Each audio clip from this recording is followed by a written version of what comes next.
Welcome to Spooky Saturday, where the stories tend to make you stand on end, and I'm not talking just hair.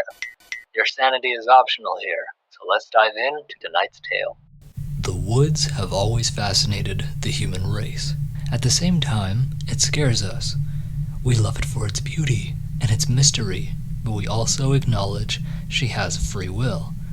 And sometimes, those unlucky few who venture too far in get a peek behind a veil not meant for them, but will inevitably be where we all end up. The spirit world, so they say. Let's delve into tonight's truly bizarre encounter. Hello, Paranormal Poet.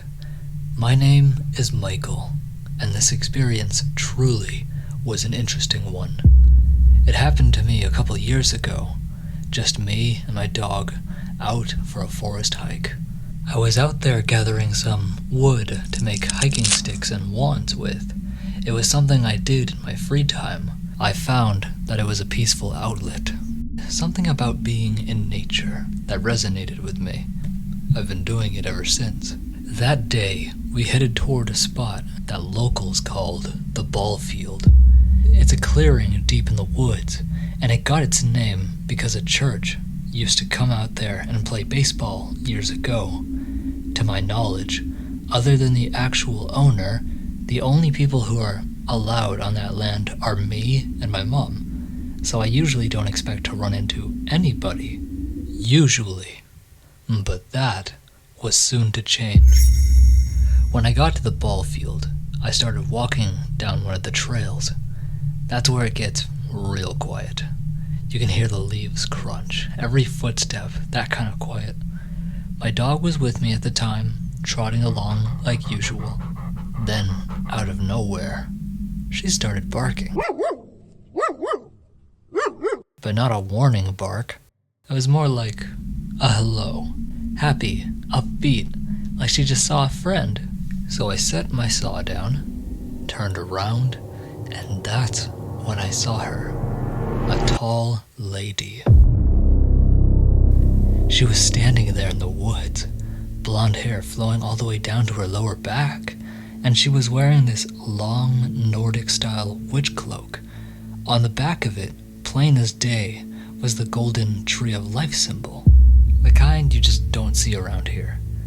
She looked calm, like she belonged out there. At this point, my dog was already accustomed to her scent, and being my friendly self, we both politely exchanged hellos.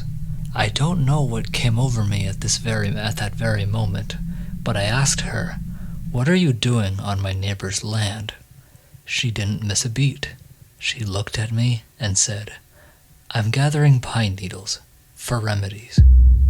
Now I'm not gonna lie, that felt a little weird, but I brushed it off. I figured she was into herbs and natural healing. I've heard of people doing that kind of thing, so I turned around, picked up my saw, and went back to cutting the tree I had picked out for a hiking stick. But then, my dog changed. She went from wagging her tail and barking friendly to growling. Low, deep, aggressive, like she was ready to attack something. At first I figured maybe the woman was doing something weird. Maybe she was moving toward us or acting strange. But when I turned around again, she was gone. No footsteps, no rustling bush, no sound of anyone walking away, just nothing.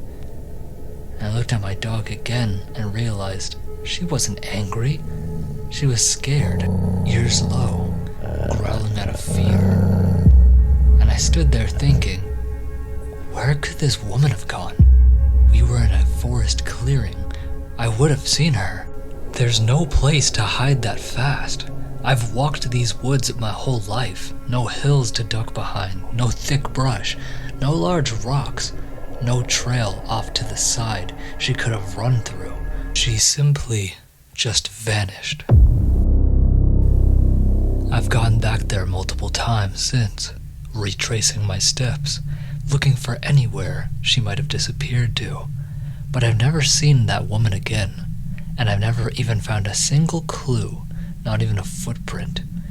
To this day, I have no idea who or what I saw. Maybe she was part of a coven.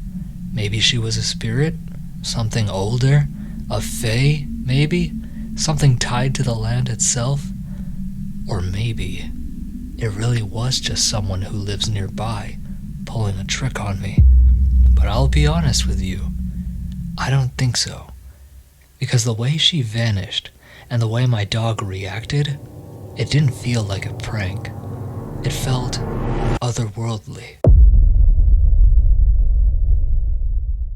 If you enjoyed this true story and wish to see more like it in the future, don't forget to hit subscribe if you are new, click that like button for me, and comment what moment did it for you. If you love true, paranormal, scary stories in audio-only format, you are in the right place, so tune in every Saturday at 9 p.m. PST for new stories every week.